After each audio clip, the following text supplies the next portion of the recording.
जय श्री कृष्ण, जय माताजी ने प्रणाम बधाने। केम छो तमे बधा? तो आज आपने बनावाना छे सूरत में लारी पर मळे ने तेवा राजा राणी परोठा। घणा तेने सनफ्लावर परोठा पण कहे छे अने मिक्स वेजिटेबल परोठा पण कहे छे।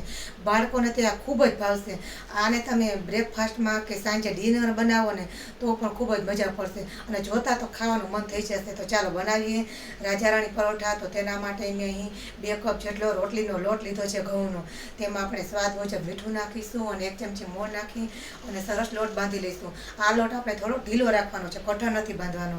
તો બનાવીએ પરોઠા માટેનું સ્ટફિંગ। તો તેના માટે ઝીણું કાપેલું કોબીજ લીધું છે, ઝીણું ખમણેલું ગાજર, લીલા મરચાં લીધા છે, ઝીણું ખમણેલું બીટ લીધું છે અને ધાણા લીધા છે અને એક ડુંગળી લીધી છે। તમે ડુંગળી ન નાખો તો પણ ચાલે, તેની જગ્યાએ તમારે કોબીજનું પ્રમાણ વધારે રાખવાનું છે। તો મસાલામાં આપણે સ્વાદ મુજબ મીઠું નાખીશું, 1 ચમચી ધાણા જીરું અને 1 ચમચી લાલ મરચું પાવડર નાખીશું। આપણે અહીંયા બાળકોને પરોઠા ખાવાના છે એટલે મસાલા જાજા ઉમેરતા નથી। ત્યાર પછી આપણે 1 ચીઝ ક્યુબ ચીઝ લીધું છે અને આપણે तो अहीं 1 चमची जेटलुं तेल नाखेलुं छे, जेथी करीने आपणा बधा ज मसाला शाकभाजी साथे मिक्स थई जाय अने तेनो सारो एवो कलर आवी जशे। तो आपणे मिश्रणने सारी रीते हलावी लेवानुं छे। हवे जे लोट राखेलो हतो तेमांथी आपणे सरस 2 लूवा लई अने 2 सरस मोटी मोटी रोटली वणी लईशुं।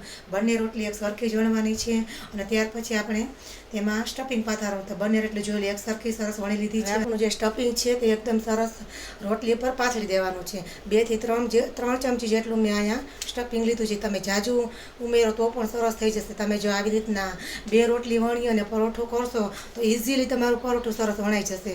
हवे उपर बीजी रोटली राखी अने आवी रीतना सरस बधी बाजुथी हाथेथी चीपकावी देशुं, जेथी करीने आपणे मसालो बहार न निकळे अने बधी बाजुथी सरस पेक कर देशुं। तो आपणो परोठो एकदम सरस थई गयुं छे। हवे आपणे उपरथी लोट उमेरी अने हळवा हाथे वेलणथी सरस वणी लईशुं, जेथी करीने मसालो ज्यां बाकी रही गयो छे त्यां एकदम सरस थई जाय। तो आवी रीतना सरस वणी लेवानुं छे। હવે પરોઠાને શેકવા માટે મેં અહીં નોનસ્ટિક તવી લીધી છે।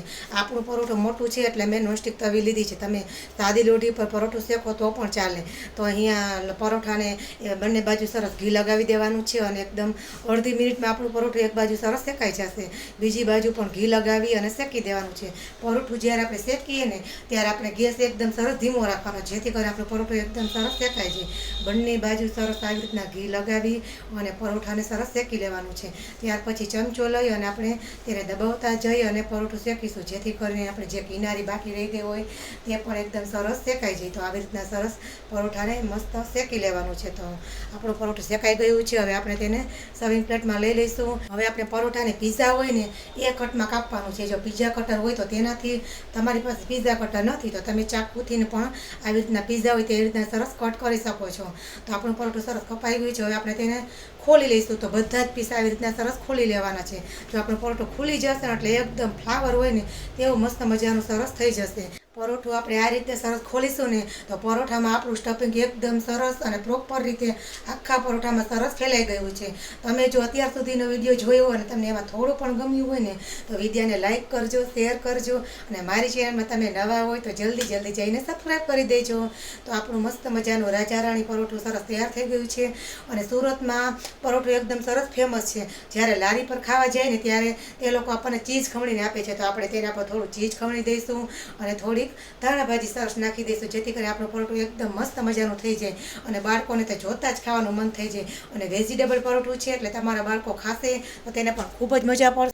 તમે આ રીતે ટેસ્ટી હેલ્ધી એવા મિક્સ વેજીટેબલ પરોઠા ઘરે ન બનાવ્યા હોય તો એકવાર જરૂરથી ટ્રાય કરજો। અને તમને આ રેસીપી ગમી હોય તો લાઇક, શેર અને સબસ્ક્રાઈબ કરી દેજો।